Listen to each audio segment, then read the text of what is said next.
Hey everyone, so today it's AM in Tel Aviv and I'm driving down to Sderot to help. This is basically pretty much on the border of Gaza. So as we're driving down, you see that's a bomb-proof shelter of some sort. It's coming across stuff like that. So we're in Sderot right now, and I gotta say it's like a ghost town. News is saying that there are around 2,000 people left here, and we're going to try and help, but it's definitely quiet. Like everything is quiet. Made it to the headquarters here. Lots of people are very busy trying to help, but there's not a lot of people here. Let's show you quickly the type of things that have been landing. Qassams, Qad missiles. I mean, the whole place that we've seen is a blown up car. So we just got here and I'm sitting here with Hallel. Hallel, say hi.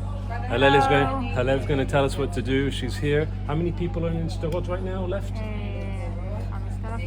Around 5,000 people left. And she's here and she's going to tell us exactly what to do. אנחנו בדרך כלל בסדרות 35,000 תושבים, היום נשארו בסדרות 5,000 תושבים שבוחרים לא להתפנות. עוברים דלת דלת, בודקים מי נמצא ומה חסר לו, ואנחנו כאן עבורם. ומה אנחנו נעשה היום? אני והחברים שבאו להתנדב? אתם הולכים לחלק סלי מזון למשפחות שנשארו, אוכל חם ומוצרים יבשים, ובמידת הצורך גם תרופות. בסדר גמור, תודה רבה.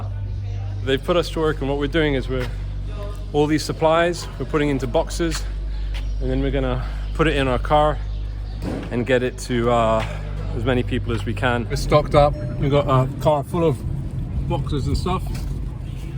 Now we're going to start delivering them to people. We're about to deliver food. Just ringing on the doors. And then everyone gets a box. Some people get eggs, milk, cheese, and hot meals. So this is a box full of dry goods. That's what we're doing. Shalom. Shalom. So basically, some of the people that are here stayed here because maybe we're in the house of someone whose husband is handicapped, so she stayed here. Rocket fell, took out an entire wall, and also hit the building inside. So what you do here, getting back to the car, what you do here is if you hear a rocket, we just saw a rocket like 5 minutes ago, you lie down, at 15 seconds you lie down, because when the rockets fall, shrapnel goes up, so you lie down. But taking a quick break to eat. Honestly, we haven't delivered that much because it's hard to find the houses, and there's no one to ask even in the streets.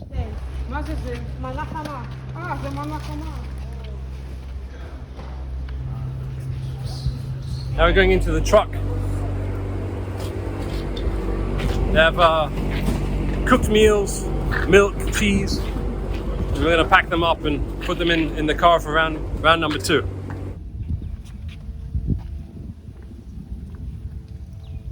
We're delivering food to people here.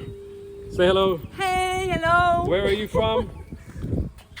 I'm from Sderot. Right. Bye. Thank you. Thank you. We just randomly came across this. Hey, cat.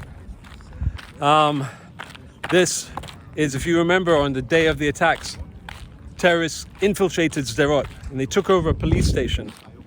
10 terrorists were killed, but they killed approximately 20 policemen. And this was a building, this was the police station in Sderot. And it's been since demolished by the Israeli forces, but this is exactly where it happened. Randomly driving around, and this is what I come across. So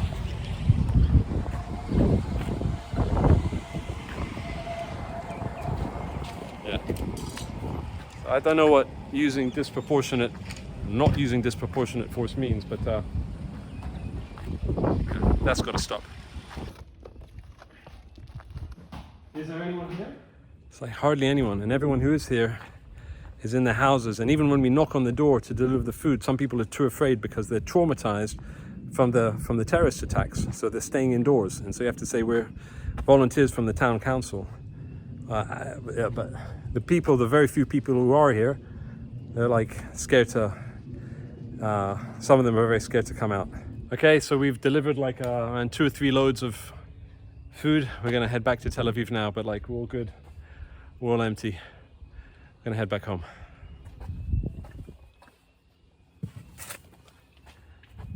Am Yisrael Chai.